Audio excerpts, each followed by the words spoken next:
నమస్కారం అండి. నిన్నను కర్నూలు జిల్లా పాణ్యం నియోజకవర్గంలో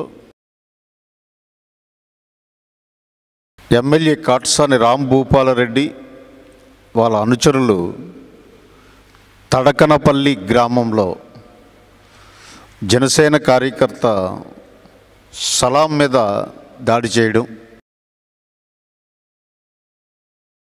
ఆ దాడికి నిరసనగా ఆ గ్రామంలో ఉన్నటువంటి ముస్లిం ప్రజలందరూ కూడా వాళ్ళ మీద శాంతియుతంగా తీవ్ర ప్రతిఘటన చేయడం, వాళ్ళు వెనుతిరిగి వెళ్ళిపోవడం జరిగినటువంటి సంఘటన. ఇది జనసేన పార్టీ తీవ్రంగా ఖండిస్తుంది. ప్రజాస్వామ్యంలో హింసకి తావులేదు.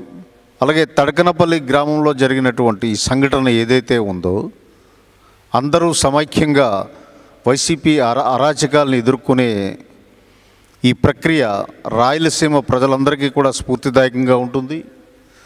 సలాంపై జరిగిన దాడిని ఖండిస్తూ సలాంకి జనసేన పార్టీ అండగా నైతిక స్థైర్యాన్ని ఇస్తుందని పవన్ కళ్యాణ్ గారు భరోసా ఇవ్వడం జరిగింది.